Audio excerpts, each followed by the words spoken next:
बरगद के पेड़ की ऊंची डाल पर एक घोंसला था, जिसमें गौरैया का जोड़ा रहता था।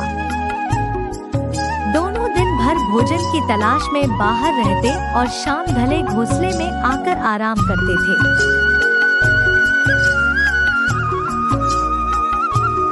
दोनों ऋषि अपना जीवन यापन कर रहे थे। मौसम आने पर गौरैया ने अंडे दिए। अब उसका पति भोजन की तलाश में जाता और वह घोंसले में रहकर अंडों को सेती और उनकी देखभाल करती थी। वे दोनों बेसब्री से अंडों में से अपने बच्चों के बाहर निकलने की प्रतीक्षा कर रहे थे। एक दिन रोज की तरह गौरैया का पति भोजन की तलाश में गया हुआ था और गौरैया घोंसले में अंडों को से रही थी। तभी एक मदमस्त हाथी उस वन में आ गया और उत्पात मचाने लगा। वह अपने विशालकाय शरीर से टकराकर और सूंड से हिला कर पेड़ पौधों को उखाड़ने लगा। कुछ ही देर में सारा वन तहस-नहस हो गया। आगे बढ़ते बढ़ते वह उस बरगद के पेड़ के पास पहुंचा, जहां गौरैया का घोंसला था। वह जोर जोर से पेड़ को हिलाने लगा, लेकिन बरगद का पेड़ मजबूत था। हाथी उसे गिरा नहीं पाया।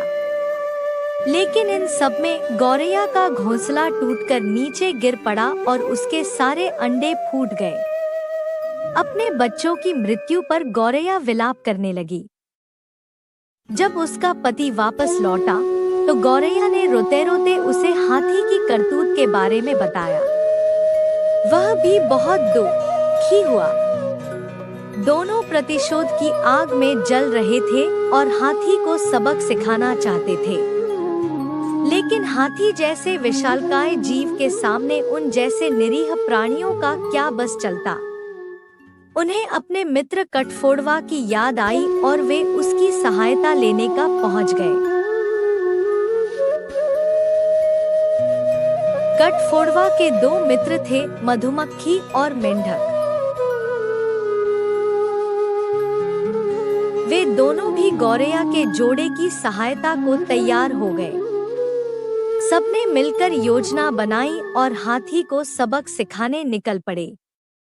पूरे वन को तहस-नहस करने के बाद हाथी एक स्थान पर आराम कर रहा था। उसे देख योजना अनुसार मधुमक्खी ने उसके कानों में अपनी स्वलहरी छेड़ दी। हाथी स्वलहरी में डूबने लगा ही था कि कटफोड़वा ने उसकी दोनों आंखें फोड़ दी। हाथी दर्द से चीख उठा। इधर हाथी के अंधे होते ही कुछ दूरी पर मेंढक टर-टर करने लगा।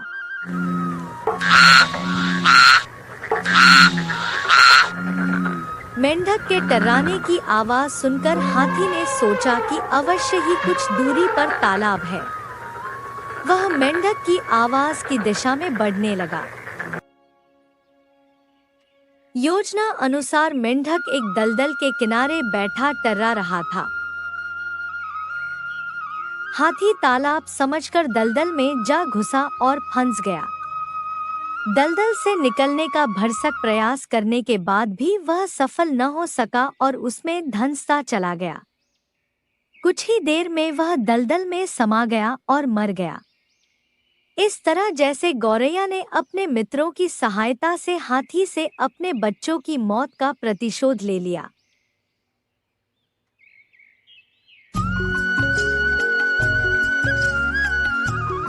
इसे सीख मिलती है कि एकजुटता में बड़ी शक्ति होती है।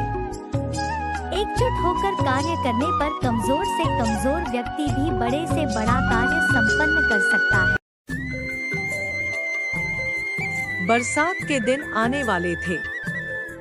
चिड़िया का एक जोड़ा घोंसला बनाने के लिए पेड़ तलाश रहा था। उड़ते उड़ते वह जोड़ा एक नदी के किनारे पहुंचा। वहां कई पेड़ लगे हुए थे। उन्हें वह जगह अपने लिए उपयुक्त लगी। एक पेड़ के पास जाकर वे विनती करने लगे, बरसात के पहले हमें अपना घोंसला बनाना है। कृपा करके हमारी मदद करें। अपनी एक टहनी पर हमें घोंसला बनाने की अनुमति दे दें। पेड़ ने उन्हें इनकार कर दिया। पेड़ के इनकार से चिड़िया के जोड़े को बहुत बुरा लगा। जाते जाते वे बोले, इतना अहंकार अच्छा नहीं। एक दिन तुम भी टूटोगे और तुम्हारा अहंकार भी। पेड़ कुछ कह पाता उसके पहले वे उड़ गए। उड़ते उड़ते वे नदी के पास स्थिति जंगल में पहुंचे और वहां एक पेड़ से घोंसला बनाने की अनुमति मांगी। पेड़ सहर्ष तैयार हो गया। चिड़िया का जोड़ा उस पेड़ पर घोंसला बनाकर खुशी खुशी रहने लगा। बरसात का मौसम आ गया, लेकिन अब वे दोनों अपने घोंसले में सुरक्षित थे। एक दिन आंधी तूफान के साथ घनघोर बरसात हुई और वह पेड़ टूटकर गिर गया, जिसने चिड़िया के जोड़े को अपनी शाखाओं पर घोंसला बनाने की अनुमति नहीं दी थी। तूफान थमा और बरसात बंद हुई तो चिड़िया का जोड़ा नदी के पास पहुंचा। वहां उन्होंने उस पेड़ को नदी की तेज धार में बहते देखा। वे दोनों बहुत खुश हुए और पेड़ से बोले, हमने कहा था ना कि एक दिन तुम भी टूटोगे और तुम्हारा अहंकार भी। आज वो दिन आ गया। ये तुम्हारे कर्मों का फल है। पेड़ ने कहा, तुमने मुझे गलत समझा था। मैं पहले से जानता था कि मैं टूट जाऊंगा। मेरी जड़ें मिट्टी का साथ छोड़ रही थी और शाखाएं कमजोर हो गई थी।